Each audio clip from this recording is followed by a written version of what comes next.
कार्यशाला जो दीनदयाल शोध संस्थान उद्यमिता परिषद चित्रकूट के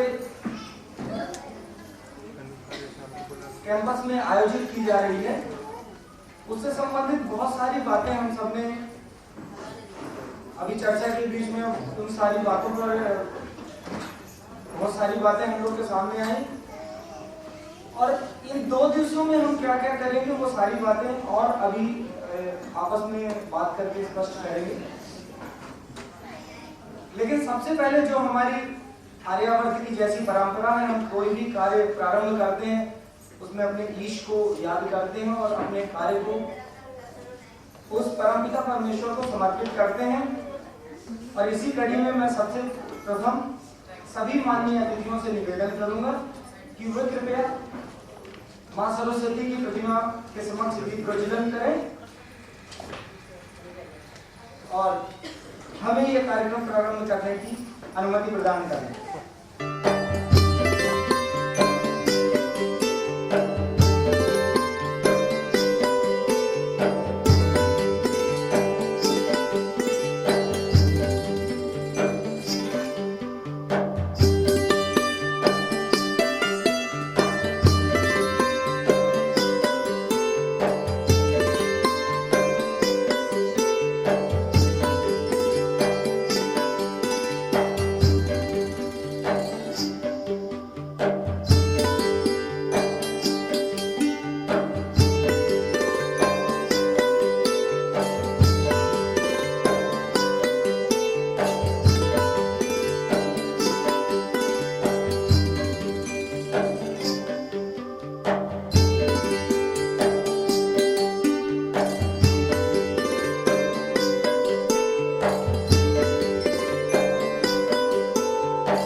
संरक्षक आप विशेष तौर पे इसी कार्यक्रम में यहाँ मुख्य अतिथि के रूप में आए हुए हैं।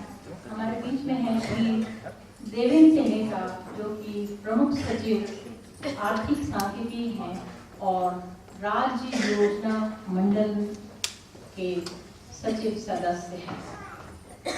हमारे बीच में इस परियोजना के परामर्शदाता श्री मंगेश त्यागी जी हैं। हमारे बीच है इस संभाग के आयुक्त श्री रवीन पस्तोर जी, जिनकी महिलाओं के आर्थिक सशक्तिकरण में अपनी एक विशेष पहचान है। और हमारे बीच में है श्रीमती नंदिता पाठक जी जो इस परिसर के मुखियों में हमें यहाँ स्थान दिया।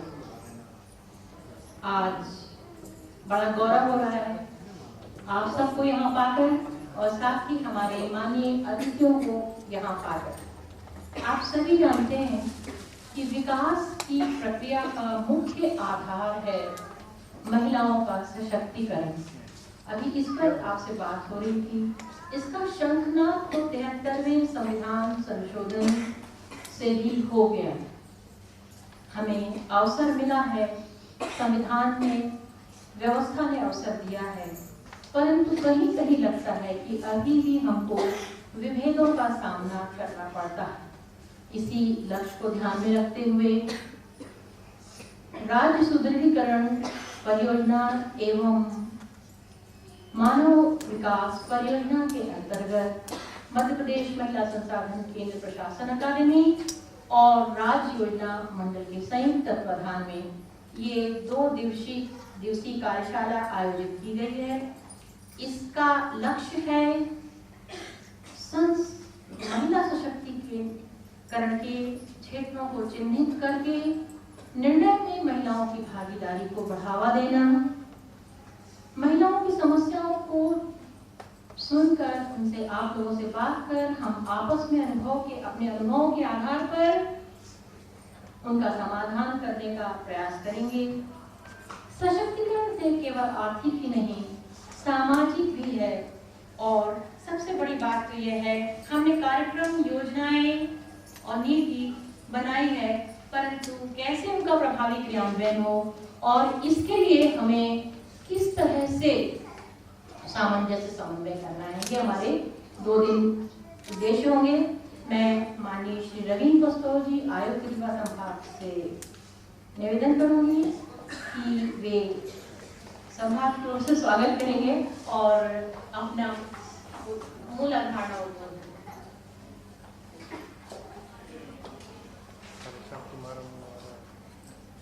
कार्यशाला में पधारे सम्मानीय संदीप खन्ना साहब, डायरेक्टर जनरल प्रशासन अकादमी, माननीय सिंघई साहब, प्रमुख सचिव योजना आर्थिक एवं सांख्यिकी श्री नरेश त्यागी जी, श्रीमती अमृता पाठक जी और विभिन्न जिलों से आई सभी बहनें, मेरे साथी अधिकारीगण। मुझे बहुत गौरवान्वित अनुभव हो रहा है कि प्रशासन अकादमी और प्लानिंग विभाग ने चित्रकूट को इस कार्य के लिए चुना और हम सबको एक मौका दिया कि हम यहाँ बैठ के बातचीत करें। ज़्यादातर सेमिनार, सम्मेलन और इस तरह की क्षमता वर्धन शालाएँ भोपाल या संभाग स्तर पर ही आयोजित होती रही हैं, पर वहाँ पर जिस तरह का माहौल होता है उसमें बहुत सारी चीज़ें डिस्कस नहीं हो पाती हैं और इसीलिए एक अच्छा मौका है कि चित्रकूट की पवित्र धरती पर आप आज हैं और 2 दिन हम लोग यहाँ बातचीत करेंगे। सती, अनसुईया और सीता जैसे चरित्र चित्रकूट ने हमारे इतिहास में दिए हैं और जो सशक्त महिलाओं के एक ज्वलंत उदाहरण हैं जिनको हम बचपन से सुनते रहे हैं। मध्य प्रदेश शासन ने जब पहली बार पंचायती राज व्यवस्था लागू की थी, तब मैं पंचायत ग्रामीण विकास विभाग में ही काम करता था और जब पहली बार महिलाएं चुन के आती थी तो हर महिला के साथ एक उनका पति आता था और वो महिला ऐसे घूंघट डाले रहती थी और अपने पति को बोलती थी ऐसे हाथ लगा के कि तुम बोलो, जब भी किसी अधिकारी को बोलना होता था। फिर धीरे धीरे मैंने देखा किसी विभाग में रहते रहते कि वो घूंघट थोड़ा धीरे धीरे पीछे चला गया और जैसे जैसे घूंघट पीछे चला गया वैसे वैसे पतिदेव भी थोड़ा सा पीछे चले गए। तो अभी भी पतिदेवों ने फॉलो करना नहीं छोड़ा है, अभी वो लगातार ये असुरक्षा फील करते हैं। तो ये अच्छी बात है कि उनकी पत्नी, बहन, माता कहीं काम कर रही है किसी पद पे, तो उनसे कोई गलती ना हो जाए, उन्हें कोई धोखा नहीं दे दे और वो कल के दिन वो किसी समस्या में ना आए। और इसका मुख्य कारण जो मैं सोचता हूँ कि जब तक हम घर से बाहर नहीं निकलेंगे और अपनी समस्याओं से 2-4 नहीं होंगे, तब तक हमें व्यवहारिक अनुभव नहीं होते हैं। आप सब जो यहाँ आई हैं पिछले 4.5 साल, पौने 5 साल से विभिन्न पदों पर रही हैं और आपने वो समस्याएं देखी हैं जो आदमी की तुलना में घर से बाहर निकलने पर महिलाओं को आती हैं। वो बिल्कुल अलग तरह की समस्याएं हैं और उनके बारे में कई बार जो हम पुरुष लोग हैं हमें ख्याल भी नहीं आता है कि इस तरह की भी कोई समस्या घर से बाहर निकलने पर महिला को आएगी। इसी चीजों को रेखांकित करने के लिए आपको आमंत्रित किया गया है और ये अच्छा मौका है। महिलाओं में 2 तरह के सशक्तिकरण की जरूरत है। एक है आर्थिक सशक्तिकरण। जब तक आपके हाथ में पैसा नहीं होगा तब तक आपका आत्मविश्वास नहीं बढ़ेगा। पैसा ही वो चीज है जो व्यक्ति में आत्मविश्वास बढ़ाता है। और महिलाओं के हाथ में कैसे पैसा आए ताकि वो अपने खर्च, अपने निर्णय और अपनी जिंदगी को अपने अनुरूप चला सके। दूसरा जो महिलाओं के लिए सशक्तिकरण है, अब मध्य प्रदेश शासन पहला भारतवर्ष का राज्य है जहां महिलाओं के लिए 50% आरक्षण किया गया और उसके बाद में अब केंद्र सरकार ने भी उसको फॉलो किया है, मान लिया है। सो अभी जो महिलाएं थी 30%, 33% की वजह से अब वो 50% हो जाएंगे। सो अब आपकी संख्या अगले पंचायती राज व्यवस्था में और बढ़ जाना है। सो जो पद आप चुन के आती हैं उस पद का दायित्व आप कैसे निभा सकें, उस पद पे काम करने की क्षमता आप में कैसे विकसित हो ताकि आप आत्मविश्वास के साथ निर्णय ले सकें।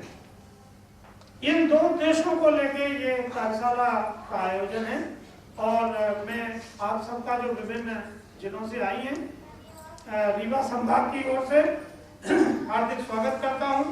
मैं माननीय खन्ना साहब, सिंघल साहब का बहुत आभारी हूं कि वो अपना टाइम निकाल के यहाँ आए। भोपाल से चित्रकूट आना बहुत कठिन होता है, 3 दिन आपको लगाना होते हैं, 1 दिन आने के, 1 दिन जाने के और 1 दिन यहाँ रहने के। पर विषय के प्रति जो आपकी प्रतिबद्धता है, आपका जो कमिटमेंट है, वो इस बात से दृष्टिगोचर होता है और मैं आप सबका इस पावन भूमि पर स्वागत करता हूं और उम्मीद करता हूं कि जो नंदिता पाठक जी हैं उनने आप सबकी अच्छी देखभाल वो करेंगी 2 दिन और वो बहुत कुशल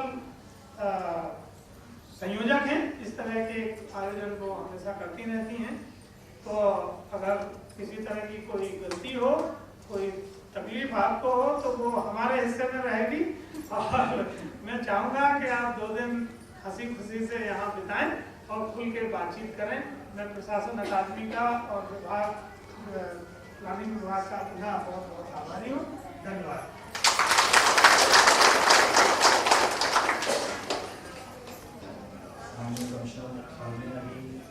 माननीय अतिथियों का स्वागत किया और जैसे कि हमारी परंपरा है, हम अतिथि देवो भव की परंपरा का पालन करते हैं और इसी कड़ी में जो हमारे बीच अतिथि आए हैं उनका भी हम स्वागत करने की परंपरा का पालन करेंगे।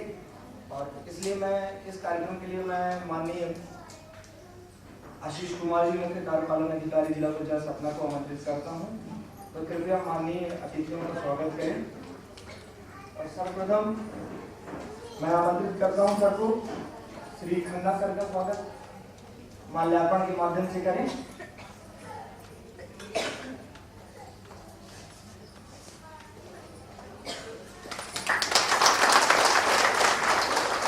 माननीय सिंघई सर का स्वागत माल्यार्पण के माध्यम से।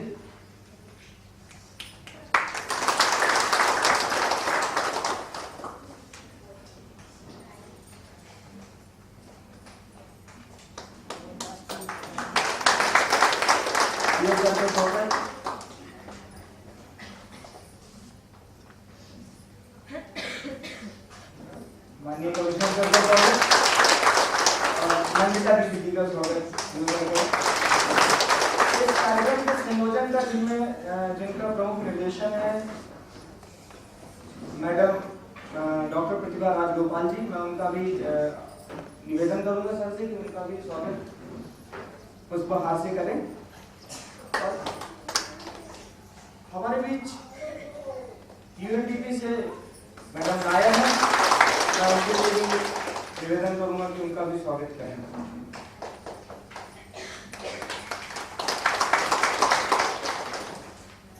और स्वागत की इस कड़ी के पश्चात हम इन 2 दिनों में जो सारी कार्यवाहियां करेंगे और हमारा क्या उद्देश्य है, इसके लिए मैं सतना जिला पंचायत के मुख्य कार्यपालन अधिकारी आशीष कुमार जी को आमंत्रित करूंगा। वो इस कार्यक्रम के संयोजन से संबंधित जो भी प्रमुख बातें हैं वो उन पर कृपया हम सभी को उससे अवगत कराने का कष्ट करें। महिलाओं की क्षमताओं के विकास के लिए ये क्षेत्र एवं उनके लिए क्या सोच है, क्या कर रहे हैं, इस पर अपना संदेश देंगे।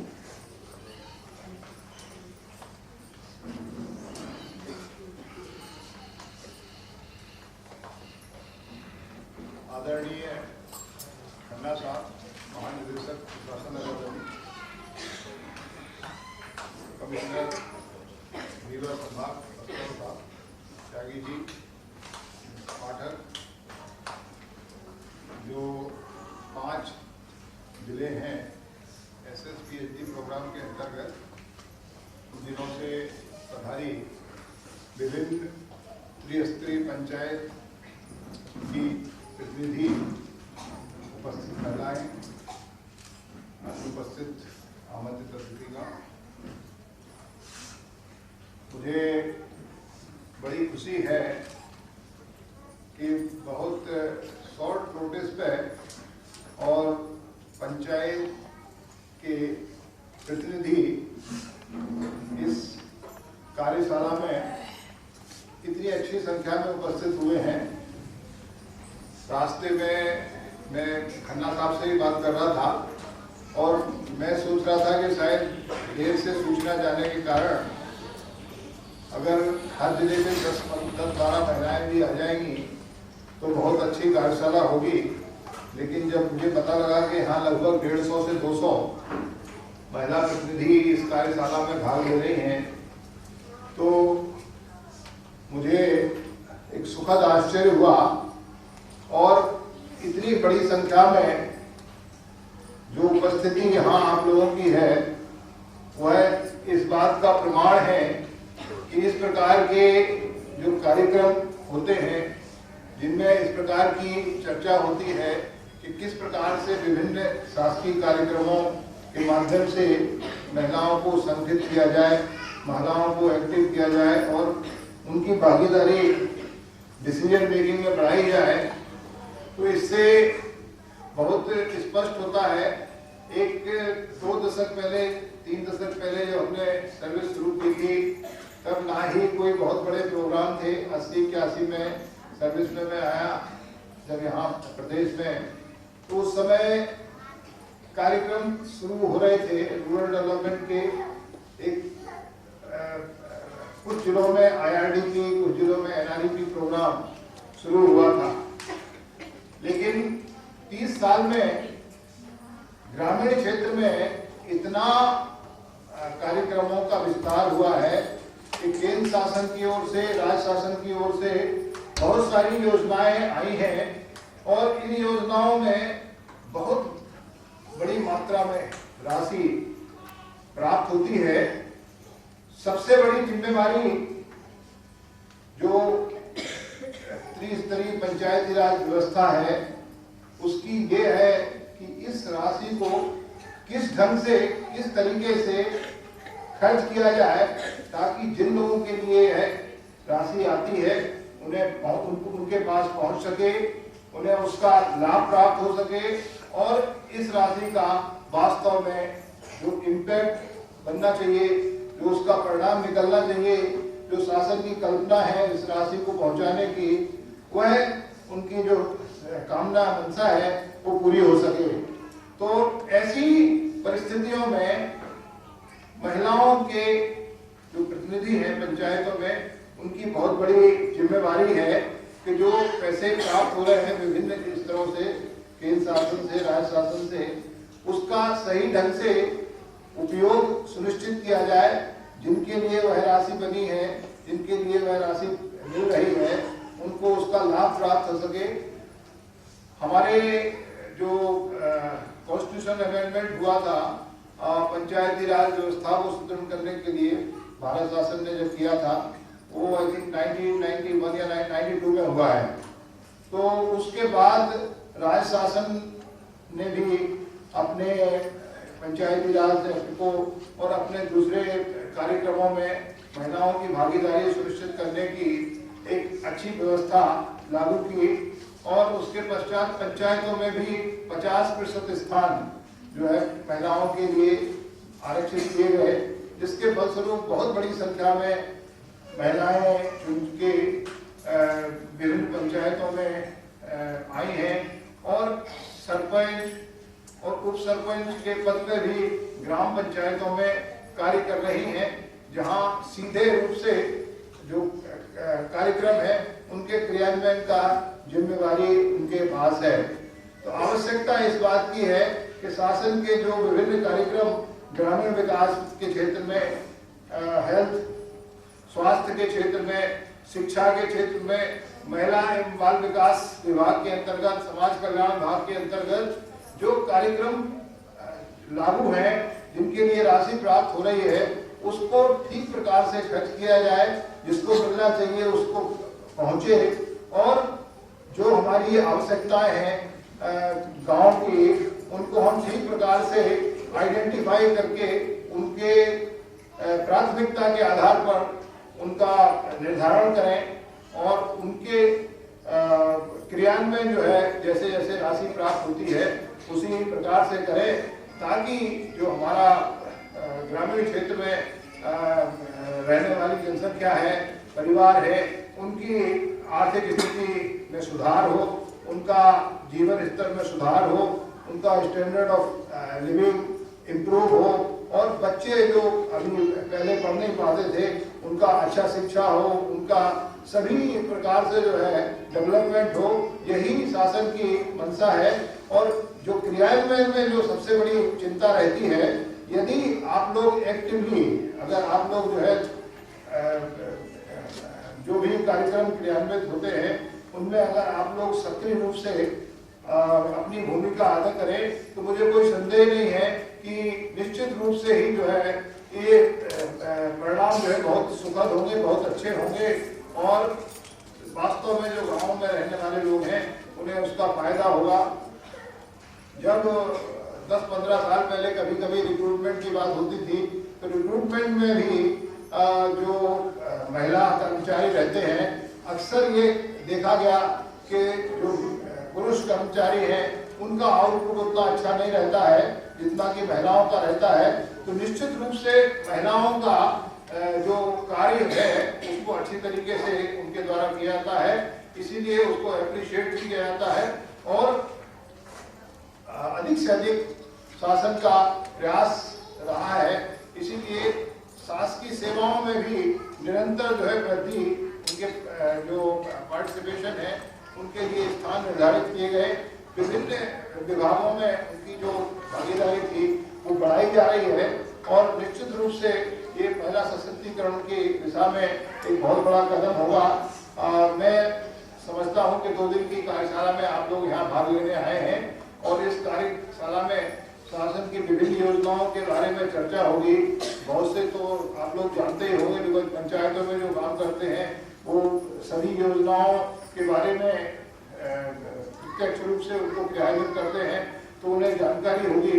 लेकिन किस प्रकार से उनकी जो इंट्रिकेसीज हैं, उनकी जो जटिलताएं हैं, उनके बारे में जो चर्चा होगी, उसके फलस्वरूप आप जो यहाँ ज्ञान अर्जित करेंगे उसका आपको निश्चित रूप से लाभ प्राप्त होगा। हम लोगों को ये जो समय था आयोजन इसलिए करना पड़ा कि जिस प्रोग्राम के अंतर्गत ये कार्य हम लोग कर रहे हैं वो प्रोग्राम दिसंबर माह में समाप्त होने वाला है, लेकिन पंचायतों के चुनाव भी अभी शायद जनवरी में होंगे।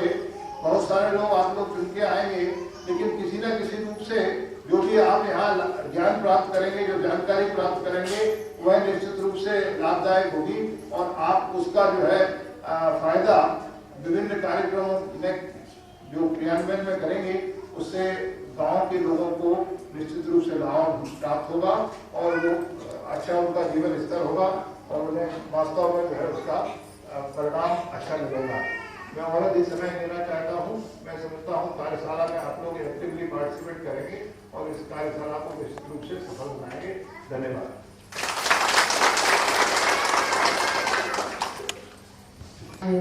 महिला सशक्तिकरण की बात कर रहे हैं, हमारे बीच में सशक्त और अधिकृत महिला हैं श्रीमती नंदिता पाठक जी। तो हम संक्षिप्त समय में ही आपके विचारों को जानना चाहेंगे।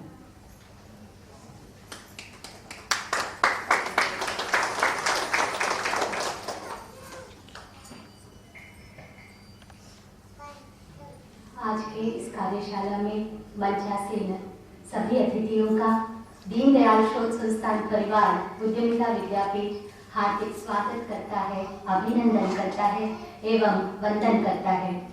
आपने हमारे संस्थान को चुना, उद्यमिता विद्यापीठ में आप लोग आए, इसके लिए प्रतिभा जी, सतना के सीईओ साहब, कमिश्नर साहब, सभी का हार्दिक आभार व्यक्त करते हैं।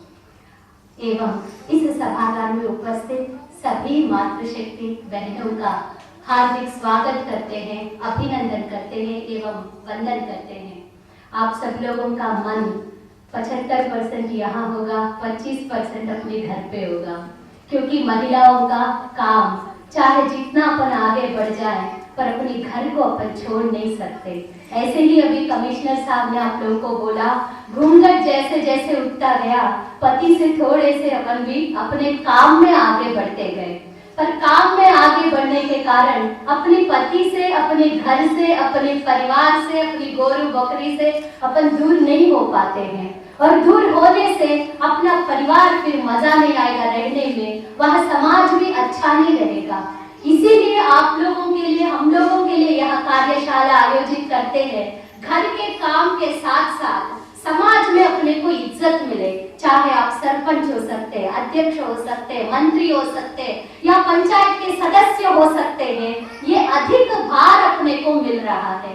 इसीलिए अपने लिए इस तरह की कार्यशालाएं आयोजित करके किस तरह कम समय में ज्यादा से ज्यादा काम अपन कर सकते हैं, और जो समाज में, जिस गांव में आप लोग रहते हैं, जिस शहर में आप लोग रहते हैं, आपको सम्मान मिले, इसके लिए यह कार्यशाला आयोजित किया है। आप सब लोग हमारे यहाँ आए, इसके लिए आपका बार बार वंदन करते हैं।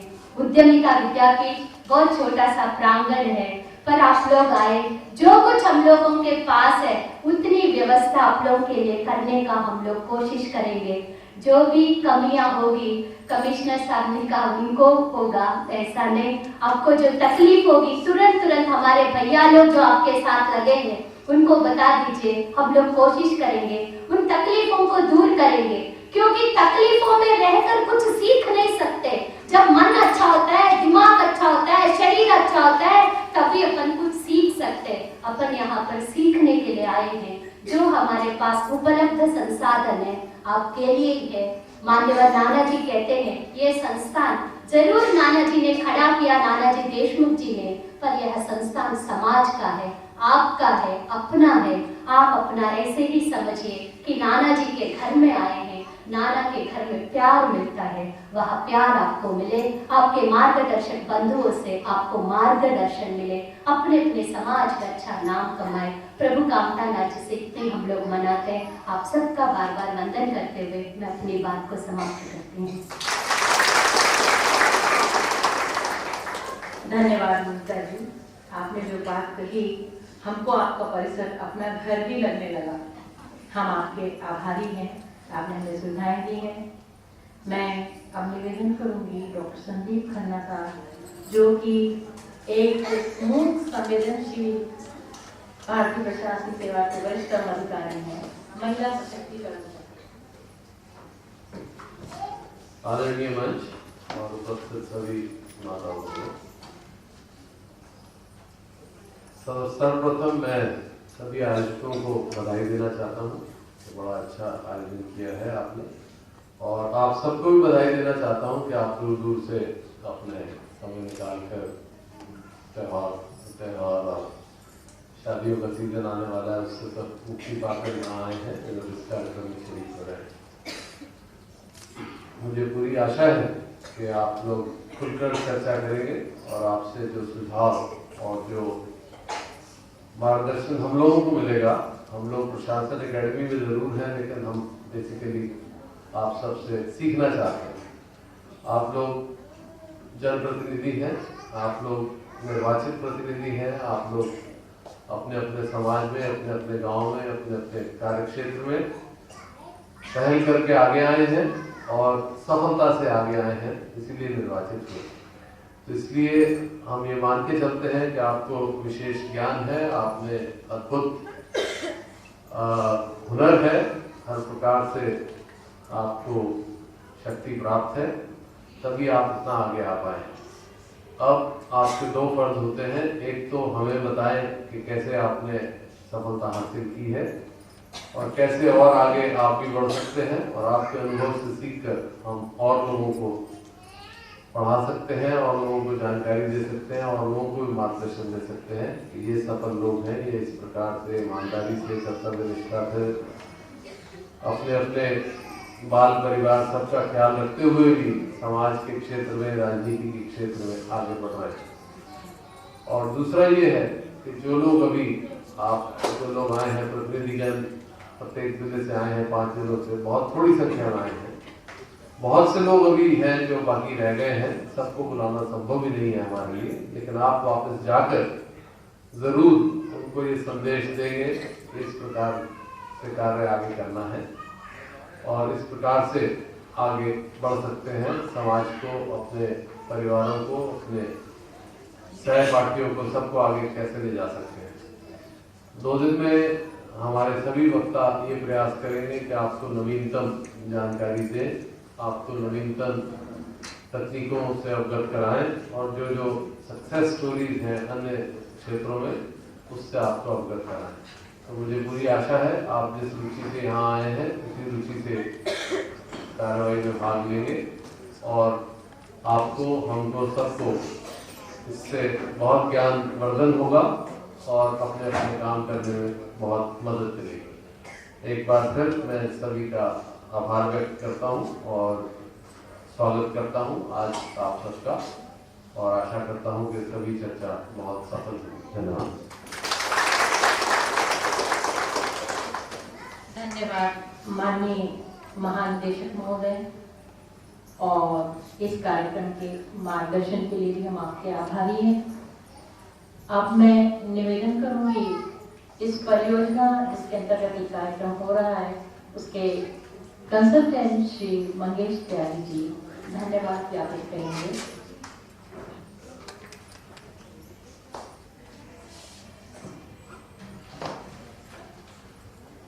परम आदरणीय खन्ना साहब, परम आदरणीय सिंघई साहब, इस संभाग के आदरणीय संभाग आयुक्त श्री पस्तौर जी, विभिन्न दूर दराज अंचलों से आई बहनें, साथियों, सबसे पहले, इससे पहले कि मैं धन्यवाद ज्ञापन दूं, थोड़ा सा इस प्रोग्राम की पृष्ठभूमि पर प्रकाश डालूंगा। आप सभी को मालूम है आज देश में विकास की गंगा बह रही है, प्रदेश में विकास की गंगा बह रही है, लेकिन इस सब के बावजूद भी यदि हम राष्ट्रीय स्तर पर निगाह डालें तो हमारे मानव विकास सूचकांक अपेक्षा से कहीं बहुत नीचे हैं। यही स्थिति हमारे प्रदेश में मानव विकास सूचकांक की है। मानव विकास सूचकांक में आप सभी जानते हैं बड़ी बुनियादी चीजें आती हैं, शिक्षा आती है, स्वास्थ्य आता है, आजीविका आती है। हम कितना ही भी विकास करें, लेकिन यदि हमारे विकास सूचकांक मानव विकास सूचकांक पर खरे नहीं उतरते तो यह विकास अधूरा ही कहलाएगा। अब प्रश्न ये उठता है कि इनको बढ़ाने के लिए, प्रमोट करने के लिए हमें क्या करने की जरूरत होगी। बहुत सोच विचार के बाद अब स्थिति ये निकल कर आई है, सोच ये है कि जब तक हम इन विकास कार्यक्रमों में महिलाओं की सहभागिता, उनकी आवाज और उनकी भूमिका को महत्व नहीं देते, तब तक संभवतः हम इन सूचकांक के आयामों को प्राप्त नहीं कर सकते। और आज की इस कार्यशाला का उद्देश्य यही है कि यदि महिलाओं को इसमें भागीदारी करानी है तो फिर इसमें हमको महिलाओं का सशक्तिकरण भी करना होगा। वो कैसे होगा, क्या उसकी भूमिका होगी, क्या रणनीति होगी, ये 2 दिन की कार्यशाला में आप सब विशेषज्ञों की मार्फत आप समझेंगे। और ऐसी हमें उम्मीद है कि इस सशक्तिकरण की प्रक्रिया से जो आप सशक्तिकरण लेके यहाँ से जाएंगी, उसका उपयोग अपनी भूमिका में इन सबको प्रमोट करने में आगे लगाएंगी। ये बड़ा सुखद और अच्छा अवसर है, मुझे भी यहाँ आने का इसमें अवसर मिला। मैं इसके लिए आदरणीय पस्तौर साहब को, आदरणीय खन्ना साहब को धन्यवाद दूंगा कि मुझे भी इसमें ज्ञान प्राप्त होगा और संभवतः आगे हमको भी नई सीख मिलेगी। आप भी बहुत दूर दराज के इलाकों से आई हैं, आप सबका भी बहुत बहुत धन्यवाद। और इस सब के साथ आगे की 2 दिन की कार्यशाला में हम सभी यहाँ एक लाभ लेकर के सशक्तिकरण के पथ पर आगे बढ़ेंगे, ऐसा मैं सोचता हूँ। धन्यवाद। धन्यवाद श्री त्यागी। आप इस परियोजना के नोडल अधिकारी भी हैं। ये हमारे लिए एक अच्छे मार्ग प्रशस्तकर्ता के रूप में है। अब मैं निवेदन करूंगी आयोजकों से कि वे आपके लिए यहाँ चाय की व्यवस्था करें।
क्षमताओं को लेकर, अपनी भूमिका को लेकर क्या समस्या है, संक्षिप्त में बताइएगा। हम इन सबको बाद में रखेंगे और उन पे समाधान खोजने का प्रयास करेंगे।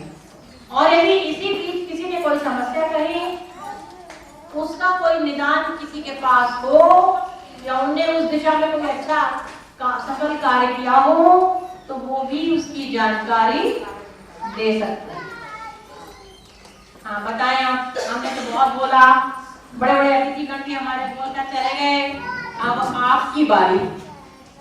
देखिए, हमने आपसे कहा था महिला की अस्मिता को स्वीकार कर लिया गया है, महिला को एक व्यक्ति के रूप में स्वीकार किया है। नियमों, विधियों और परियोजनाओं में तो स्वीकार कर लिया है। प्रश्न सिर्फ मानसिकता रास्ते में आती है। मानसिकता को बदलने में समय लगेगा, पर ऐसी कोई बातें जो आपको सीधा विरोध उत्पन्न करती हैं कि आप क्या करें। सभी जनप्रतिनिधि, जनप्रतिनिधि, प्रेरक समूह के लोग सभी अपनी बात कह सकते हैं। सब कंप्यूटर में टाइप होता जा रहा है और अंत में उसकी प्रति भी हम आपको दे देंगे। उसका समाधान भी आप सुझा सकती हो तो बहुत अच्छी बात है। कोई दूसरा यदि एक ने प्रश्न समस्या रखी और दूसरा यदि उसका कोई समाधान सुझाना चाहते हैं या बोलना शुरू करें। बहन आपसे शुरू करते हैं। चलिए, माइक, कॉर्डलेस माइक नहीं है आपके पास? कहाँ है? इसके दिशा में कोई सुझाव देना चाहेंगे आप लोग? कोई या अपने अनुभव शेयर करना चाहेंगे? ये सब बहुत काम का है आपके लिए। देखिए, इसके लिए सबसे पहले जो शिक्षा के क्षेत्र में अगर अपन देख लें कि महिलाओं के लिए जो बड़े उम्र की महिलाएं हैं, उनको ये लगता है कि हम पढ़ लिख नहीं सकते या नहीं कर सकते। शिक्षा की तरफ से अगर देखें तो उनके लिए ग्रामीण स्तर पे कोई ना कोई ऐसे शाम को कोई ऐसे क्लासेस टाइप के ग्राम जैसे ग्राम सभा तो नहीं कह सकते, जैसे नुक्कड़ बैठकें होती है, इस तरह का कोई घंटे आधे घंटे का भी अगर सत्र उनके लिए दे दिया जाए, कोई ऐसा व्यक्ति बना के या तो शासन की तरफ से या ग्राम पंचायत की तरफ से, तो उनको एक शाम को महिलाएं जैसे खाली बॉक्सेस में शामिल व्यतीत करती है, या दोपहर का समय हो गया या शाम का, 2 समय उनके लिए, तब उनको अपन ऐसी कोई शिक्षित कर सकते हैं।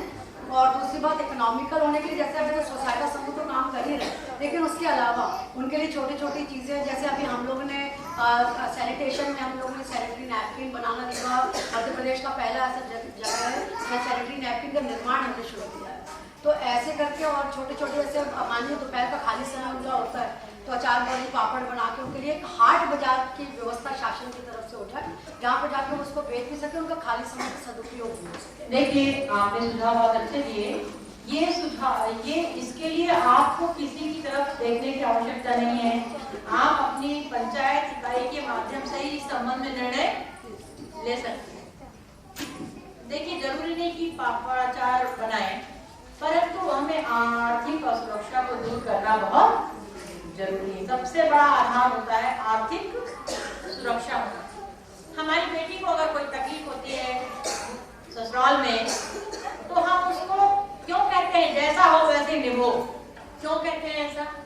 क्योंकि हम उसको आर्थिक सुरक्षा नहीं दे पाते। अगर आर्थिक सुरक्षा समिति वाली तो गाँव के लोग हम लोगों का क्या हंसत रहेंगे कि अरे वो जाती है, अब वो बाहर हो चुकी है, इसकी कोई मतलब नहीं। दूसरा बात, हम पंचे पहले 5 महिला निकलन, फिर 5 से 10 भाई, 10 से 20 भाई, पहले 5 निकली, पहले 5 निकली। सिमरिया सरस्वती स्कूल में हम लोग हंगट अनुपमा एजुकेशन सोसाइटी सतना के बैठक में जुड़े। तो पहले 5 निकले, 5 से दोबारा 10 निकले, 10 से 20 महिला लाई के गन तीसरे मीटिंग में। जब तीसरे मीटिंग में 20 महिला लाई के गए तो गांव के पंच सरपंच सब जो रहे बड़े बुजुर्ग तो का कहा कि यह महिला जो है तो सब महिला का बेच के आ गई, ये महिला सब महिला का बेच के आ गई। एक अंगी सुनिए क्या शब्द सुनने को मिलते हैं हमें। बहन हम कि जब हम घर में आए तीसरा मीटिंग करके कहीं ना आ गए नेता, हम कहन हाँ आ गए दादा, कहें कि नेतागिरी खिप करने सीख लिया है तुमने, एक जने मास्टर बोले। तो हम कहें कि नेतागिरी नहीं है, ये महिलाओं का अधिकार मिलना जरूरी है, क्योंकि जब अधिकार अपना हम न जाना तभी भीतर सड़ते बैठ रहा। बहुत बढ़िया बात है। दूसरी बात, ऐसे करत करत ये सोसाइटी का चुनाव आया तो हम कहें बहनी हमारा सब कहें कि तुम ऐसा नहीं, हमारा 2 नाम है, भूल नहीं जाना बहना, एक तो नाम गंगी देवी, एक तो नाम श्यामकली, वही है श्यामकली, वही है गंगी देवी। तो हमारी ज्यादा महिला करके खास करके हमको गंगी देवी कहती है। तो कहें गंगी देवी हमारी खड़ी हो चुनाव में, तो हम कहें देखे बहनी हमारे बुलेटिन तक को पैसा नहीं है, हमारे 4 बच्चे हैं तो हम उनको किसी कदर झेल के पढ़ा रहे हैं, तो चुनाव लड़ेंगे तो बुलेटिन छपाएंगे, तो कुछ कहीं खर्च लगेगा तो देंगे। तो हमारी सब महिला 50 महिला मिली है कष्टवाई, 50 महिला मीटिंग है 5 से 50 पे पहुंचा 50। ये अनुपमा जी जानती है सतना की। तो कहें कि खड़ी हो तुम, बिल्कुल फार्म भरो। तो हम बहुत लास्ट दिना तक हाथ जोड़न, जब जानन कि अब जीवन राम न बची है, महिला खड़ी करी है, लास्ट दिन गए तो हम फार्म भर दी है। फार्म भरे के बाद में कौनो एक दिन हमारा बहनी दूसर महिला छपावे बुलेटिन, कौनो तीसर छपावे, तो कौनो 4th छपावे, तो कौनो 5वां छपावे, तो कौनो 6वां छपावे, ऐसे तैसे करके चुनाव आवत तक हमारा बहनी पूरी बुलेटिन छपा डाली। माने 4 आना हमका खर्च नहीं करे के पड़ा। अब जब चुनाव के बाद में अब वोट पड़े के नंबर आवा तो हम साइकिल में खड़े रही, पर्चा हमारा साइकिल के रहा। तो कहें कि जब साइकिल निकले तो खूब बैठ रहे हुल्लड़बाड़ पीपीदार, कहीं एक गंगी जा रही, अरे भाग गए साइकिलिया लीबा आ जाती का, अरे नहीं सतना रोड जाती लागत वो भाग जाए। अब हमारा बहनी 30 महिला 15 इकाई 14 इकाई बीच में हम खा के बैठ रहा है। अब हम कहें तो हमसे बोली नहीं आवे बहनी, हम कहे को चाह ले आवे को कुछ कहे ने कुछ में कुछ तो खा ले। अरे हो गई ये हार जीत के दुनिया आए, जो समस्या झेलेगी तो सामने मनाई अबे तक झेलिस्ता और झेल ले। हम कहें आज हम कुछ न खा, हमारा एक प्रतिज्ञा कि जब तक हमारी रिजल्ट न खुली तब हम पानी न पिया, बस हम मामा की जय। तो सब जय बोली, सबके रिजल्ट खुला, सबके खुलत खुलत खुलत खुलत मत हो हाया वीर फिचकाए। और जब साइकिल निकले तो कहें यह गंगी निकल गई, उचट जाए सारी। बहुत शर्म लागे, हम का बताइए ऐसा हम खड़े हो गए नहीं, महिला हमारा ऐसा हम खड़े कर दी कि कुछ कहा ना जाइए वरना। अब जब रिजल्ट खुला तो पहले खुला शिवचरण आदिवासी का, तो शिवचरण आदिवासी के 3 थे वोट ज्यादा रहा, माधव यादव का 3 वोट से छिपा दिए पैसा देखे तो हम पंचे सम महिला पहुंचे तो कुकिया के हम कहे भैया रुक गिना वाले का हम कहे रुक कहे ये महिला बहुत खतरनाक है इसके अब क्या बताएं इसको कौन मादर चौध ने बढ़ा दिया। हम कहे भैया गाली दे चाहे कुछ कर लेकिन रुक शिवचरण आदिवासी जीतता है माधव हारा 3 वोट से मैं सुनता रहा हूँ लेकिन पैसे दे के तुम दबाया है दस्ती तरी वोट गिना 3 नहीं मिली दस्ती उखियारन झारन तो वोट निकलिया शिवचरण के हम लोग अबीर लगाया जिंदाबाद बोला। अब हमारी वोट जब गिनने लगी तो गिनत 176 वोट से माने 100 वोट तो बराबरी में आए 76 वोट 70 अच्छा 76 वोट से माने जीत कहा गया। अब हमार बहनी की ट्रैक्टर एक थे बराई के कहीं ना वो तो कुछ बहने नहीं गरीब हैं पर ए भाई जब तो ही तेल भरा जाए हमारे गंगी देवी का चट्टही तक पहुंचाओ सिमरिया से नगर सिमरिया से। अब वो लिहिन ढोलकी हमारे आदिवासी बहनी बाजा तो दुम चला जाए अभी ओई ढोलकी माँ अगामा के नंद के कुमार कंधैया रे घन श्याम मुरलिया वाला है घन श्याम मुरलिया वाला है हो गया चले आन घर। अब बहनी के हमारे गाँव भाभी हो गया रहे अंजीत हाथ है देखिए ये तो बैठ जाए ये तो हमारी विडंबना हमारे जो पूर्वाग्रह हैं वो यही कहते हैं। पहले मैडम नौकरी में निकली थी सन 74-75 में तो इसी क्षेत्र में शहडोल में लोग कहते थे अपन बहन बिटिया को उनसे ना मिला बिगड़ जाएंगे। अब वही लोग आज 30 साल बाद कहते हैं उनसे मिला दो तो कुछ जिंदगी बन जाएगी। लोग वही हैं सिर्फ थोड़ा सा बदलाव आया। और मैं हमारे लिए बड़ी उत्प्रेरक ये बातें समस्याएं पे फोकस करें थोड़ा बहुत तो हमें हमारे अधिकारों के बारे में मालूम होना चाहिए। बिल्कुल सही। यदि हमें हमारे अधिकारों के बारे में मालूम हो जाएगा तो स्वाभाविक महिलाएं तो बाहर नहीं निकल आएंगी। और मैं चाहती थी जो सम्मेलन आज आपने ये किया है इसके लिए तो मैं आपको बहुत ही तहे दिल से धन्यवाद देती हूँ। लेकिन इसके अलावा मैं ये भी चाहूंगी कि एक सम्मेलन ऐसा रखा जाए कि जिसमें जितने भी जनप्रतिनिधि हैं उनके अधिकार क्या है उनके बारे में उनको जानकारी। आज दिन भर कल की चर्चा होगी आर्थिक अधिकार आर्थिक सशक्तिकरण कैसे हो अधिकार से सशक्त कैसे हो सामाजिक। आज शाम को मैं आपसे घरेलू हिंसा पे चर्चा करूंगी। कार्य क्षेत्र में आपको क्या अधिकार मिले हैं घरेलू हिंसा के संबंध में आपके क्या अधिकार हैं क्या क्या आपके संपत्ति के अधिकार हैं इन पे हम आपको चर्चा करें। मैडम पहले तो भी अधिकार के बारे में पहले एक बार सबको मौका मिल जाए ठीक है अपनी बात करने का। 2 बजे से हम वही शुरू करें। चलिए ओके बेटा 2 बजे से कल सुबह से वही करेंगे। अभी 2 दिन हम साथ हैं। हाँ और अभी सिर्फ थोड़ा सा आपसे पूछने के बाद क्योंकि हम ही अपनी बात कहते रहे आप लोग नहीं सुनी तो हमारा आपका आना निरर्थक हो जाएगा। तो स्वयंसेवी संस्थाओं के बारे में भी आज थोड़ी सी बात होगी। 2 बजे से सिर्फ अधिकारों पे ही बात होगी उसके अलावा कोई बात नहीं। और खरगोन से बहुत अच्छा सुझाव है और खरगोन से कोई बोलना चाहेंगी। और मैडम मैंने बोल दिया तो सारी बहनों ने ये सब नहीं हर बहन अपने आप में एक अकेली अलग है। नहीं यदि बोले तो बहुत ही स्वागत है हमारी बहनों का। बोलिए खरगोन से और कोई बोलना चाहती है आपको क्या कठिनाई आती है। बहुत बढ़िया। जो हम भी खरगोन से प्रतिनिधि हैं तो हमारा अधिकार कुछ नहीं चलने देते अधिकार नहीं चल पाता। आप बोले दीजिए रोकिए मत किसी को। नहीं तो फिर से ना हम बोलते हैं कि कोई हमारे अधिकार के लिए कुछ नहीं मिलेगा तो सरपंच को मिलेगा। हमारा अधिकार हमको मिलना चाहिए। वो बोलते हैं हाँ तुम्हारा अधिकार यहाँ पे नहीं है खरगोन से तो तुम खरगोन से जाओ तो हमको बोलिए नहीं तुम्हारा अधिकार खरगोन से है तुमको जो भी आएगा वो सरपंच लाएगा तुम्हारा काम नहीं है तो हमारा अधिकार मिलना चाहिए। यानी आपको अपनी बात कहने का मौका नहीं दिया जाता। नहीं दिया जाता। बहुत बढ़िया कही आपने बात, संक्षिप्त में और बहुत अच्छा। और बस हम लोग जिले बात करेंगे अगर आप नहीं बोलेंगे अपने मन से। और करना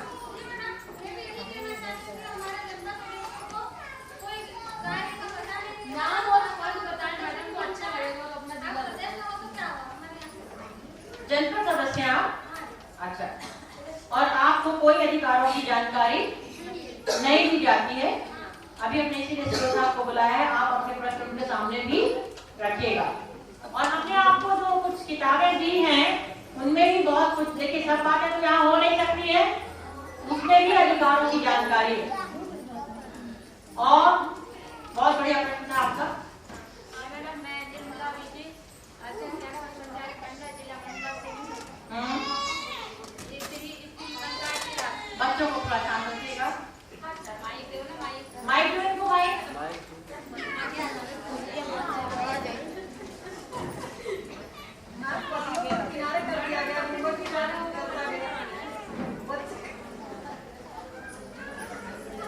देखिए पति कोई हमारे दुश्मन नहीं है, हमको उनके सहयोग की जरूरत है। आखिर रहते तो उन्हीं के साथ है घर में अपने।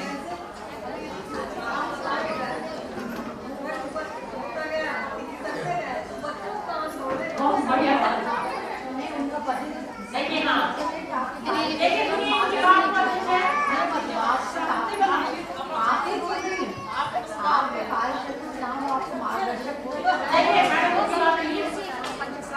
मैं निर्मला उइके अध्यक्ष जनपद पंचायत खंडा जिला मंडला से हूँ। स्त्री पंचायत राज में महिला जनप्रतिनिधियों की जो आज आप लोग कार्यशाला रखे हैं, तो मैं ये जानना चाहूँगी आपसे कि स्त्री पंचायती राज में 3 वर्ग, जिला पंचायत, जनपद पंचायत और ग्राम पंचायत। तो मैं ये कहना चाहूँगी आपसे कि ग्राम पंचायत में जिस प्रकार सरपंच और सचिव के संयुक्त खाते से जो है संयुक्त खाते से जो राशि और जो भी काम जारी होते हैं, उस प्रकार की जो व्यवस्था है जनपद पंचायत में नहीं है। तो मैं आपसे यही निवेदन करूंगी कि शासन को ये बात आप पहुंचाएं कि जनपद पंचायत में भी हमारे जो है मुख्य कार्यपालन अधिकारी प्लस सीओ के जो है हमें वित्तीय पावर दिया जाए। हम लोग भी समाज से जुड़ के आते हैं, तो समाज के जो लोग हैं हमसे ऐसी बहुत सी अपेक्षाएं करते हैं, जिस प्रकार की अपेक्षाएं करते हैं वो हम उनकी अपेक्षाएं पूरी नहीं कर पाते। तो हमारा यही निवेदन है कि आप जो है अपनी तरफ से ये बात शासन को पहुंचाएं। जिस प्रकार ग्राम पंचायत में वित्तीय पावर की व्यवस्था बनी है, उस प्रकार जनपद पंचायत और जिला पंचायत में अध्यक्ष और हमारे सभी सम्मानीय सदस्यों को दिया जाए। देखिए बहन ने बहुत अच्छी बात कही। आपने कहा कि हमें अधिकारों के उपयोग का अवसर मिलना चाहिए, क्योंकि बड़ी अपेक्षाओं से हमें आम आदमी के दिल पर भेजा है। ये आपकी बहुत महत्वपूर्ण बात है। एक बात आपने जो कही कि अधिकार नहीं मालूम, देखिए आज बड़ी से बड़ी महिला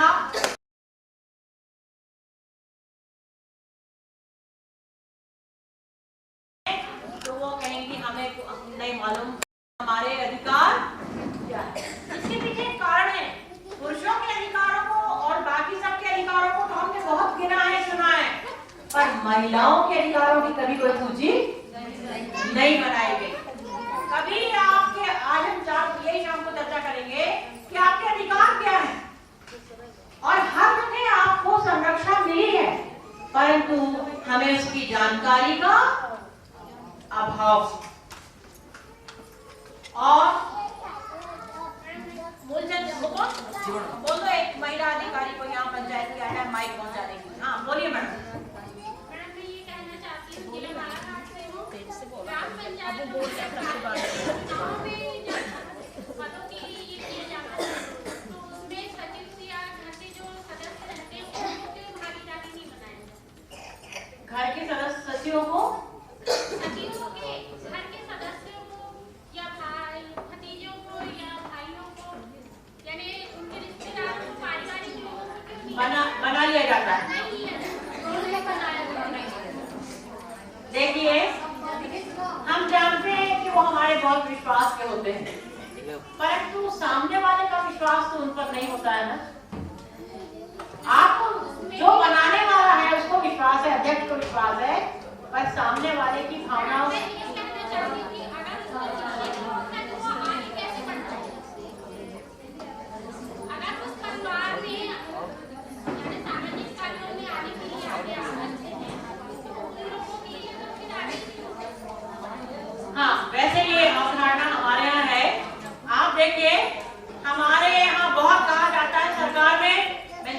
बात कर रहे हैं। हमारे यहाँ कहा जाता है कि कोई भाई भतीजा बात मत करो, अपने कोई रिश्तेदार को मत लाओ, और जब कोई के संकट आता है सरकार में तो कहा जाता है इनका कोई रिश्तेदार है।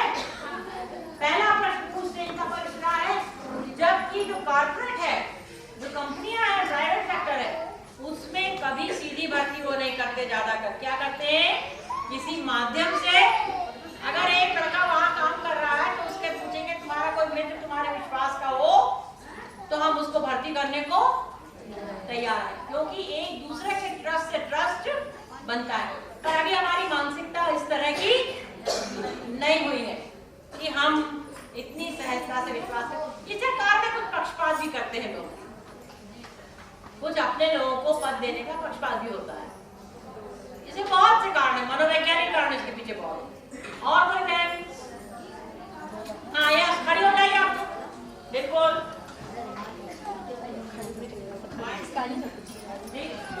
आइए, कोई महिला अधिकारी का नाम बैठी। हाँ बोलिए। मैं सतना जिले से मैया जनपद पंचायत से महिला उत्प्रेरक शिवहरे। मैं आपसे कहना चाहती हूँ कि उत्प्रेरकों की नियुक्ति तो कर दी गई, लेकिन अधिकार तो प्रशिक्षण के टाइम इतने बताए गए, लेकिन उन अधिकारों में से हमें एक भी अधिकार का लाभ नहीं मिल रहा। और मैं 30 समूहों का गठन तो कर चुकी, लेकिन मैं अपना अधिकार नहीं अपने सदस्यों को दिला पाई कि मैं एक भी अपने सदस्यों को कुछ रोजगार से जोड़ सकूं। यहाँ तक कि मध्याह्न भोजन के लिए तो बोला गया कि बीपीएल वालों के लिए है, हरिजन आदिवासियों के लिए है, अति गरीब परिवार वालों के लिए है, लेकिन मध्याह्न भोजन का लाभ सामान्य वर्ग के एपीएल वालों के लिए पूरा लाभ दिलाए जा रहे हैं, और न कि हमारे कुछ बीपीएल वालों के सदस्यों के लिए कुछ लाभ दिया जा रहा है। अब हर सदस्यों को गांव में निकलो तो बस यही है, मैडम आप तो बोली थी कि आप यदि समूह में जुड़ जाएंगे तो हम आपको सरकार की तरफ से कुछ ना कुछ रोजगार दिलाएंगे, ताकि ये जो लकड़ी बेचने का काम है या कि खदान भट्टे में काम करती हैं अपने छोटे छोटे बच्चों को छोड़ करके, तो आपका ये कम से कम परिश्रम कुछ घर में रह के करेंगी तो आपके बच्चों की जिंदगी भी सफल होगी कि यहीं बाजू में बैठा कर आप अपने बच्चों को कुछ लिखा पढ़ा सकती हैं और साथ में कुछ रोजगार भी कर सकती हैं कि 2 पैसे का सहारा बन सके। महिला उत्प्रेरकों की नियुक्ति तो कर दिए, ना तो मासिक मान दे रहे, इतना परिश्रम करने के बावजूद भी यहाँ तक कि गांव में निकलती हूँ तो यही बोला जाता है, यदि किसी भी पुरुष महिलाओं के अलावा किसी भी पुरुषों से मैं बात करती तो यही बोला जाता है कि वो उसकी रखैल है, देखो नेता है, हमारी महिलाओं को एक भिड़का करके साथ में ले जाती है, अभी तो अकेले चल देती थी, अब देखो तो 350 महिलाओं को साथ में लेके चलती है। इस तरह भिड़ा करके हमारे घर परिवारों में, हमारे गाँव में एक तरफा बिल्कुल नेता बन चुकी है।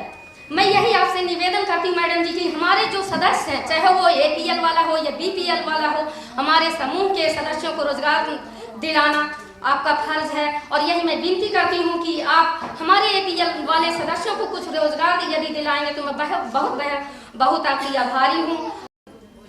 देश में गर नारियां मायूस और निषाद हैं, देश गर नारियां मायूस और निषाद हैं, दिल में रख के हाथ कहिए देश क्या आजाद है, दिल में रख के हाथ कहिए देश क्या आजाद है। आधी शिक्षा आधी सेहत, आधी शिक्षा आधी सेहत, आधी मजदूरी मिली, दिल में रख के हाथ कहिए देश क्या आजाद है।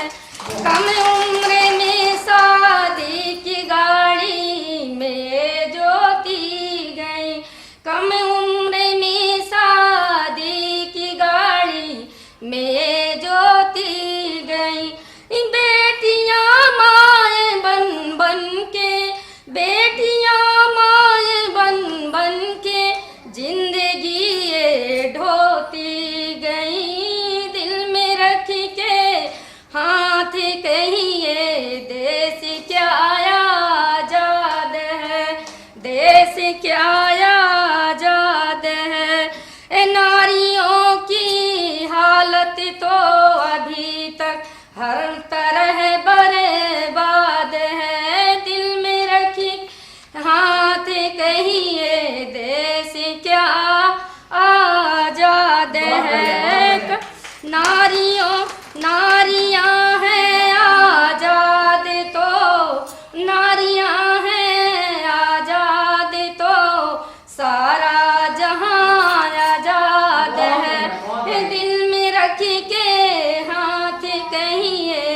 देश क्या आजाद है इनके आदर के बिना, इनके आदर के बिना, हर इनके आदर के बिना हर बात बेबुनियाद है। दिल में रख के हाथ कहिए देश क्या आजाद है। सिर्फ पुरुषों की कमाई को ही बस आका गया, नारियों के श्रम को नहीं दुनिया में कहीं आका गया। दिल में रख के हाथ कहिए देश क्या आजाद है। ले मसाले चल पड़ी है, अब ले मसाले चल पड़ी है, बहने मेरे गाँवों की अब अंधेरा जीत लेंगी, बहने मेरे गाँव की अब अंधेरा जीत लेंगी, बहने मेरे गाँव की। लाल सूरज अब उगेगा, लाल सूरज अब उगेगा, देश के हर कोने में, देश के हर कोने में। बिन लड़ी कुछ भी यहाँ मिलता नहीं, बिन लड़ी कुछ भी यहाँ मिलता नहीं। अब लड़ाई लड़ रही है बहन मेरे देश की, अब लड़ाई लड़ रही है बहन मेरे गाँव की। भरा नहीं जो भावों से, भरा नहीं जो भावों से, बहती जिसमें रसधार नहीं, हृदय नहीं वह पत्थर है जिसमें हमारे स्वयं सहायता समूह से प्यार नहीं। जय हिंद, जय भारत, स्वयं सहायता समूह जिंदाबाद, स्वयं सहायता समूह जिंदाबाद। देखिए, कहते हैं सिर उठाना अच्छा नहीं, पर आवाज उठाना तो अच्छा है। और क्यों ना उठाएं सिर हम? नहीं, अब तो अगर नहीं सुनी गई, आवाज उठाई नहीं सुनी गई, तो हमको सिर भी उठाना होगा। अपने अध्यक्ष महोदय जी से लड़ाई करेंगे मैडम जी, नहीं हमें बहुत बढ़िया बात है, क्योंकि हमारे अध्यक्ष महोदय जी हैं। बहुत अच्छी बात आपने कही। और देखिए, संगीत मन को छू लेता है, कविता बहुत संवेदनशील हृदय से निकलती है, और ये तो हमारे अपने दिलों की आवाज है। बहुत लंबे समय तक हमने अधीनता सही है, इतने लंबे समय तक अधीनता सही है। हमारे कामों का, जैसा आपने बोला, कोई रिकॉग्निशन, हमारे कामों की कोई मान्यता नहीं है, कहीं पर भी हो, बाहर समाज में हो, घर में हो। यूनिसेफ ने कहा है कि महिला का दिन दोगुना होता है, एक पुरुष की तुलना में महिला 3 गुना काम करती है। प्रतिनिधि तो है, लेकिन हमारे घरेलू महिलाएं कहीं ना कहीं पीड़ित तो हैं। इसके लिए हमारे कमिश्नर साहब और आदरणीय मैडम आप और हमारे सीओ साहब, हमारे महिलाओं को हम जागरूक कैसे हो सकते हैं, ये आज हम 2 दिन में प्राप्त करना चाहते हैं। दूसरी बात, हमारे जिला में, हमारे मध्य प्रदेश में गरीबी रेखा के नीचे जीवन यापन करने वाले हैं। इस कार्यशाला की योजना की तरफ से ये हम चाहते हैं कि हमारे यहाँ जो गरीबी रेखा से जीवन यापन करने वाले हैं, जो पंचायतों में 2 या 3 इंदिरा आवास मिलते हैं, तो कम से कम इस माध्यम से, कार्यशाला के माध्यम से इस आवास योजना को बढ़ाया जाए, ताकि हमारे गरीबी रेखा के जीवन यापन करने वाले को ज्यादा से ज्यादा लाभ मिल सके और हम अपने आप में मतलब सक्षम हो सकते हैं, अपने अधिकारों के बारे में जान सकते हैं, क्योंकि पंचायती राज व्यवस्था के तहत जगह जगह प्रशिक्षण दिया जाता है। आप भी हमारे साथ हैं मैडम, हमारे जैसे एक महिला हो कि आप इतने अच्छे आप काम कर रहे हैं, तो हमसे, आपसे भी हमारे रिक्वेस्ट है कि आपसे हम सीखना चाहते हैं 2 दिन में। आज जनप्रतिनिधि हैं हम जरूर, कहीं ना कहीं हमारे सरपंच कोई जनपद अध्यक्ष है, जिला पंचायत सदस्य अध्यक्ष हैं, लेकिन कहीं ना कहीं पति से भी उन लोग ग्रसित हैं। तो हम पति के स्वागत तो करते हैं, हमारे घर वालों के स्वागत करते हैं, क्योंकि आज अगर हमारे पति, हमारे घर वाले अगर हमको बढ़ने नहीं देते तो हम आज वही के वही रहते। हम उनका भी स्वागत करते हैं कि आज हम महिलाएं जो हम विधानसभा, लोकसभा, जिला पंचायत, पंचायत में जो काम कर रहे हैं, इसलिए कि उन्हीं के कारण हमारे आज देन है। तो सभी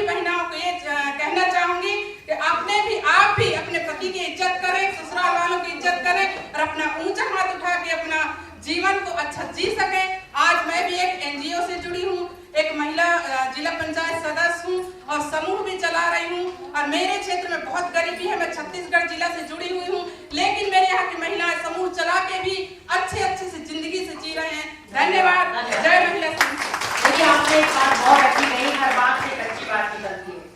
हम पति का घर में लड़ाई नहीं करना चाहते, पति का विरोध नहीं करना चाहते, पर कुछ क्या ऐसा कर सकते हैं कि पति हमसे सहयोग करे, किसी तरह से रास्ते पे ला तो सकते हैं। सारी बात मानसिकता है। अभी एक अवकाश प्राप्त बहुत बड़े पद से महिला मुझे मिली, कहने लगी मैं 40 वर्ष तक एक आदमी को बदल नहीं सकी। तो वो उस बड़ी कार्यशाला में एक यंग लड़का उठा, विवाहित था वो भी, बोला कि मैं आपसे सहमत नहीं हूँ। कैसे बोल रहे हैं? ऐसे तरीके भी हैं, अगर थोड़ा बुद्धि से का उपयोग किया जाए। ऐसे टूल्स ट्रेनिंग में तो आ गए हैं, तो पति को भी का मानसिक बदलाव भी किया जा सकता है। पर ये हमको थोड़ा बहुत कुछ ट्रेनिंग ओरिएंटेशन हम लोग जो पाते हैं, इसका अगर हम घर में भी प्रयोग करें, ये नहीं कह रहे कि पति को ट्रेन करें, ये तो कर सकते हैं कि हम मानसिकता में अपने व्यवहार से बदल सकते हैं। सब बातें छोड़ दीजिए, अपने व्यवहार से। किसी का पति बहुत सब महिला को आगे बढ़ाने वाला नहीं होता भारत देश में। थोड़ा बहुत ब्लॉक सभी के दिमाग में होते हैं। मैं जब पहली बार इसकी ट्रेनिंग लेने के लिए गई दूसरे देशों में कि वहाँ महिलाओं का क्या हो रहा है, घर आई तो पति ने सीधे कहा ये तुम्हारा सब्जेक्ट वही यहाँ नहीं चलेगा, वो भी एक भारतीय पुरुष है, जबकि वो बहुत संवेदनशील मानने जाने वाला व्यक्ति पर कही दिया ये सब बाहर घर के अंदर नहीं। तो सभी पति 19-20 होंगे उस तरह के, पर हमें कुछ ना कुछ तो बदलाव लाने की एकजुटता की बड़ी शक्ति होती। झाबुआ जिले में एक गांव में पत्नियों की पिटाई बहुत होती, तो पंचायत ने निर्णय लिया महिलाओं ने कि सबके घर में एक घंटी होगी। सरपंच ने सबको घंटी दे दी, बहुत पुरानी बात नहीं, अभी की बात है। और किसी के भी घर में पति ने शराब पी के आके यदि पिटाई या गाली गलौज शुरू की कि वो घंटी बज जाएगी। और हर घर की महिला को सतर्क कर दिया, हर महिला पैरा के कहा घंटी बजी और वो पति भाग खड़ा हो। अब स्थिति वहाँ ये है झाबुआ जैसे आदिवासी क्षेत्र में, तो कुछ ना कुछ तो सूझबूझ हमको लाना पड़ेगी। देखिए, बहुत सी ज्ञानवर्धक बातें आपसे हमें मिल रही हैं। और बताएं, प्रॉब्लम से और बताएं, और बताना चाहेंगे? मंडला, खरगोन और किसी जिले से? बालाघाट तो भी हुआ है। हाँ, आइए बहन, सपना भी है। हेलो, नमस्कार मैडम जी। मेरा निवेदन है कि हम खैरहान से बोल रहे हैं, कलावती बोल रहे हैं। बहुत बढ़िया, कहाँ से बोल रहे हैं? खैरहान से बोल रहे हैं। जिला? सिरमौर। हाँ, रीवा। हाँ, बोले। कलावती बोल रही थी खैरहान से। हमारा निवेदन है कि हम आदिवासी कलावती आदिवासी बोल रही है कि जो काम करता मिला है, सदस्य बोल रही है, वार्ड मेंबर के समूह के जो नंबर है हमारा से जो हमारा ऊंचे नहीं जा सकता है, लगे हैं कि नीचे को जाना। हम गिराना नहीं चाहते मैडम जी, एक जो काम करना गरीब को मिला है तो काम करना हम चाहते हैं। तो लगे हैं कि तुम्हारा लोगन को सूची नहीं, नई सूची में नाम नहीं है, तो जो पुराना सूची में हमारा नाम मैडम जी तो नई सूची में कैसे नाम नहीं है। एक हमारा निवेदन है कि हमारा एक ध्यान करें। इसके लिए आपको अपने समूह के माध्यम से ही अपनी बात जाकर कहना होगी समूह के साथ। हाँ बहन, उसको पीछे। अध्यक्ष महोदय, मैं बालाघाट जिले से लालगढ़ जनपद पंचायत में उपाध्यक्ष हूँ। और मैं आपसे जानना चाहूंगी कि जैसे स्त्री पंचायती राज में जिले में और जनपद में और पंचायतों में जो चुनाव होते हैं, और अभी तो हमारे मुख्यमंत्री जी ने 50% का आरक्षण कर दिए हैं, और मैं आपसे पूछना चाहूंगी कि जैसे पंचायत में जो सरपंच को और सचिवों को जो अधिकार रहते हैं और वो अपने अधिकार से जो भी काम करते हैं, तो मेरा ये मानना है कि जैसे जनपद में भी जनपद सदस्य, चाहे वो हमारी बहन हो चाहे वो पुरुष हो, वो जैसे जनपद में भी जैसे मतलब 3 पंचायतों से जीत के जाते हैं, तो मेरा ये मानना है कि हमारे जनपद पंचायतों में ऐसे कोई भी अधिकार हमारे जनपद सदस्य को नहीं है कि वो अपना नाम करके कोई भी पंचायत में अपने नाम से काम कराए। जैसे मैं कहना चाहूँगी कि अभी जो नई योजना रोजगार गारंटी आई है, और रोजगार गारंटी योजना के तहत जो भी निर्माण कार्य चल रहे हैं, चाहे वो जिले के माध्यम से हो चाहे वो जनपद के माध्यम से हो, तो मेरा कहना है कि जैसे रोजगार गारंटी की योजना, जैसे हमारे जनपद के कर्मचारी अधिकारी अपने मन मर्जी से जो भी विकास कार्य और जो भी चेक जारी करते हैं, तो उसमें हमारे जनपद सदस्यों का कहीं ना कहीं मतलब हस्तक्षेप रहना चाहिए, ताकि हमारे जनपद सदस्यों का भी नाम हो और उनको भी ऐसा लगे कि हमने अपने जनपद से कोई ऐसा कार्य किया है। जैसे कि बहुत बढ़िया, संक्षिप्त में कहें अपनी बात, हाँ, जिसमें सबको मौका मिले। तो मैं ये कहना चाहूँगी मैडम कि जैसे जनपद को खाली डिब्बे की तरह आपकी बात कर रही है, तो कोई ना मतलब हमारे जनपद को ऐसे मतलब वो दे कि वो अपने इससे अपने पंचायतों में काम कर सके। कोई बात नहीं करेगा बीच में। जिला बालाघाट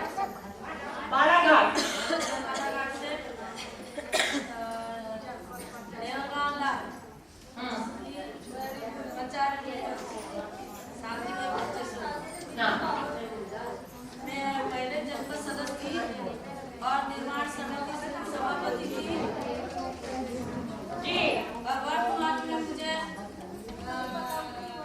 लालवा जनपद पंचायत में अंत्योदय समिति की सदस्य चुना गया था, और गांव में भी अंत्योदय समिति चल रही थी, और जनपद में एसडीएम साहब आके अंत्योदय समिति का मीटिंग लेते थे और वो सारी योजनाओं की जानकारी देते थे। तो मेरा कहने का मतलब ये है कि कुछ ही दिन के लिए था, हाँ, निरंतर ही चलना चाहिए। हाँ, कलेक्टर साहब ने निर्देश दिए थे 2 वर्ष के लिए, ठीक है, तो 6 महीने तक चला और बंद हो गया। कारण क्या है, अब उसके माध्यम से हम लोगों को जानकारी योजना की मिल जाती थी, तो हम पंचायत तक पहुँचाते थे। योजना की जानकारी अब नहीं मिल रही है आपको, ठीक है, बहुत बढ़िया बात है। हाँ मैडम बोले वहीं से, हाँ इनको माइक दीजिए, आप बीच में खड़े होइए ना माइक देने के लिए, बीच में खड़े होइए। मैं राजकुमारी सेन, ग्राम नक्सारा, जिला सतना से आई हूँ। मैं प्रेरक हूँ और 13 समूह जोड़ चुकी हूँ, लेकिन मेरे समूह को 2-3 साल हो चुके हैं और उनको अभी तक कोई रोजगार नहीं मिला है। इसीलिए मैं सोचती थी कि अपने सभी समूह को शिक्षित करूंगी, सभी औरतों को आगे बढ़ाऊंगी, लेकिन रोजगार कुछ न होने के कारण आजकल वो सभी औरतें पीछे हो रही हैं और सभी अलग अलग हो रही हैं और बोलती हैं कि हम इकट्ठा न रहेंगे जब तक हमको कोई रोजगार नहीं मिलेगा। तो आप कृपा करके उनको जल्द से जल्द रोजगार दीजिए, नहीं तो मैं आगे काम नहीं कर पाऊंगी। देखिए, कोई रोजगार नहीं देता, न दे सकता, हमें अपने रोजगार के अवसर खुद बनाना पड़ेंगे। बहुत सी योजनाएं हैं, छोटे छोटे उद्योग के प्रारूप बनाइए, और ऐसा नहीं है कि कोई अवसर आपको नहीं मिलेगा।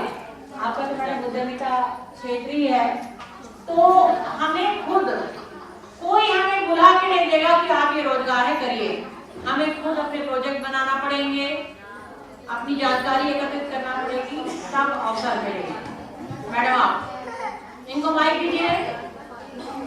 शांता बहन थोड़ा सा।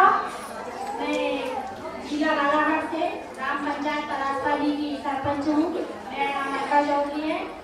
मैं महिला शक्ति एवं संकल्प समाधान कार्यशाला में उपस्थित सभी बहनों का आज के अध्यक्ष महोदय का हार्दिक अभिनंदन। मैडम, मैं सरपंच ग्राम पंचायत परासपाली की हूँ, जिला बालाघाट की। हमारे यहाँ जैसे काम होते हैं रोजगार गारंटी के, या कोई भी काम, बिल्डिंग वर्क हो या कोई भी हो जाए, इसमें क्या होता है कि जो इंजीनियर लोग होते हैं ये एस्टीमेट बनाते हैं अंग्रेजी में, और हम लोग महिलाएं, खास तौर पे महिलाओं को कम पढ़ी लिखी होने के कारण अंग्रेजी में कोई भी शब्द समझ में नहीं आता, और हम उस राशि के हिसाब से अपने काम करते जाते हैं, जिससे समय आने पर सरपंच लोग से रिकवरी करने की संभावना रहती है। और अभी इसके पहले जैसे कुछ बहनों ने बोली कि पुरुष वर्ग जो है काम में हम लोग के बाधाएं आता है। अभी एक बहन ने भी बोली कि शायद गवर्नमेंट सर्वेंट के परिवार से महिलाओं को आगे बढ़ने नहीं दिया जाता, शायद ऐसा कोई क्षेत्र होता होगा, लेकिन मैं भी एक टीचर की बच्ची हूँ। यदि हम अपने परिवार को अच्छे से चला ले और गांव को चला ले तो पुरुष वर्ग भी आगे बढ़ने से हमको और आगे बढ़ाता है। मेरी ये सोच है, क्योंकि महिलाएं, अभी आपने बोली कि महिलाएं पुरुषों से तीन गुना ज्यादा काम करती है। महिला में म का अर्थ महान, ही का अर्थ हिम्मत वाली और ला का अर्थ लालन पालन करने वाली।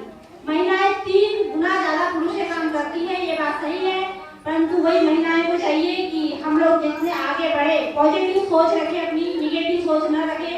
निगेटिव सोच रखने से क्या होता है कि वो काम और पीछे आपने दे दिया। पॉजिटिव सोच रखने से हमको पुरुष वर्ग भी आगे बढ़ाने में पीछे नहीं रखता। मेरा एक ख्याल है। बहुत बढ़िया बात कही आपने। सब कुछ निर्भर करता है सकारात्मक सोच पर। आपको हम बताएं, हमारी संस्था में एक व्यक्ति बहुत नेगेटिव अप्रोच है, हर बात में नहीं हो ही नहीं सकता। उनका जब कहीं स्थानांतरण हो गया, उनका कमरे में ताला लग गया, तो दूसरे अफसरों से कहा कि भाई उनके कमरे में बैठो, खाली पड़ा है। उन्होंने कहा नहीं साहब, हम इस कमरे में नहीं बैठेंगे। क्यों? कह रहे वहां से नेगेटिव वेव्स निकलती है, वहां से हवा भी नकारात्मक होके निकलती है। बहुत अच्छी बात कही। कोई भी नकारात्मक सोच रखना पसंद नहीं कर सकता। पॉजिटिव सोचिए तो सब पॉजिटिव होगा। हम भी इसी सकारात्मक सोच को लेकर 2 दिन तक यहाँ चर्चा करें। देखिए, सबसे बड़ी बात तो ये है कि इंजीनियर परेशान करते हैं, हम पढ़े लिखे भी परेशान। हमारे को एक छोटा सा ओवरसियर कुछ बना के दे देता है और हम मान लेते हैं कि हाँ सही। बहुत दिन तक तो चलता रहा मेरे साथ भी। मेरे पास भी 300 अधिकारियों की जिम्मेदारी है, मैं वार्डन भी हूँ, कई काम है मेरे पास। सेटकॉम में सैटेलाइट ट्रेनिंग भी हम देते हैं। तो हमने कहा इसका कुछ तो इलाज निकालना पड़ेगा। हम दस्तखत तो नहीं कर सकते क्योंकि हम जानते नहीं टेक्नोलॉजी और साइंस। तो ये किया कि भाई एक समिति बना। इंजीनियर के प्रस्ताव पर जब वो समिति, उसमें दूसरा इंजीनियर होगा तो सही बोलेगा, वो समिति जब तक नहीं इसको वेरीफाई करेगी तब तक हम उस पर हस्ताक्षर नहीं करेंगे। तो कुछ रास्ते तो हमको ऐसे निकाल दिया। नहीं बना की पंचायत समिति तो हम अपने किसी परिचित इंजीनियर को दिखा दो सकते हैं, उसके बाद हम हस्ताक्षर करें। बहुत महिलाएं इसी तरह हस्ताक्षर करके बड़े विपत्ति में पड़ चुकी। और कुछ बोलना चाहेंगे कि अब हम मैडम से निवेदन करें? कुछ और बोलना चाहेंगे? बोलिए जरा, 2-3 मिनट और हमारे पास बस।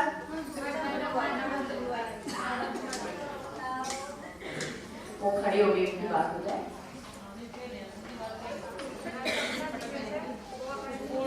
जोर से।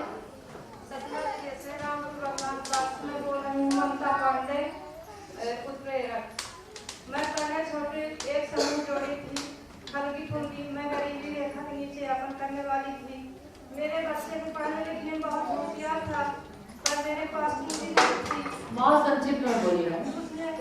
मैंने इसी समूह से जुड़कर उस पर आज मैंने इंजीनियरिंग करा रहा हूँ। इसी से बहुत बढ़िया। पैसे निकलवा के समूह जोड़ के। बढ़िया।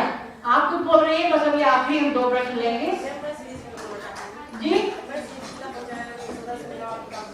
कहाँ पे हैं? हाँ बोले।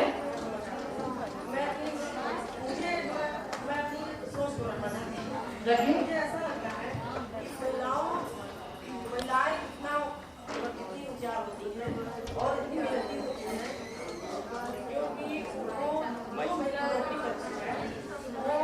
नौकरी भी करती है, बाहर भी देखती है, घर भी देखती है।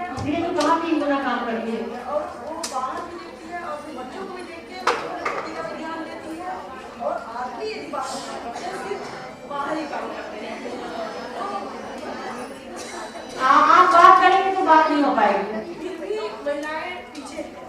वजह क्या है? उनकी गरीबी, क्योंकि उनके घर में खाने के लिए नहीं है। अधिकतर ग्रामीण महिला घर में खाने के लिए नहीं है। जब तक वो रोड पे काम नहीं करेंगे, खाना नहीं करेंगे, अगर उसके घर में बिल्कुल खुशी नहीं रहेगी।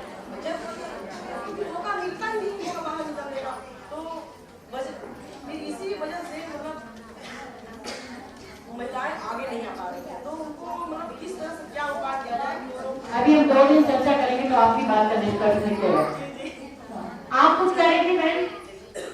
वही तो बोल दीजिए, बस आखिरी प्रश्न है, फिर हम लोग मैडम को सुनना चाहेंगे।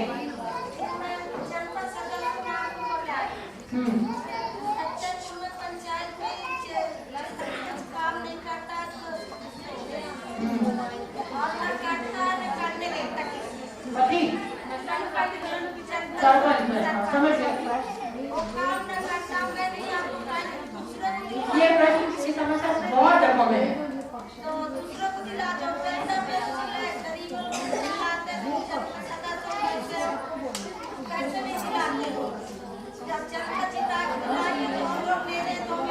ये लिखो, पुरुष का अहम है।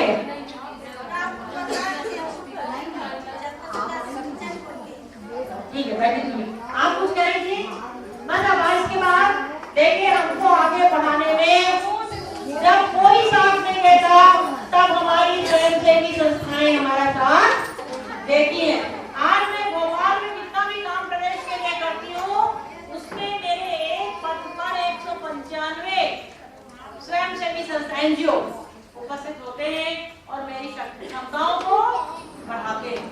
आप भी अपने क्षेत्र में अपने एनजीओ की मदद ले सकती हैं। इस पे हमने मैडम से निवेदन किया है। इतना बड़ा मेरे ख्याल से प्रदेश का सबसे बड़े एनजीओ में आप जुड़ी हैं, उसकी मुखियों में, तो आप कैसे हम अपने आसपास की संस्थाओं से सहयोग ले सकते हैं। आप तो पहले अपने क्षेत्र की महिलाओं पर कार्य करने वाली संस्था को जाके ही चिन्हित करिए। माता बहनों से हमारा नमस्कार।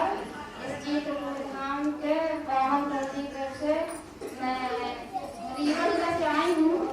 मेरा नाम मुन्नी देवी है, जनपद पंचायत बड़ा क्षेत्र है। मैं ये कहना चाहता हूँ कि जो महिला समूह जोड़े हैं बहुत गरीब घर के हैं, बहुत परेशानी आती है। जो पूंजीपति लोग हैं अपना खर्च के अपने स्तर से ले जाते हैं, बोलते हैं कि क्या करेंगे। बिल्कुल सही कह रही हैं। आपके क्षेत्र की कुछ घटनाएं हम आपको सुनाएंगे तो रोए खड़े होते हैं।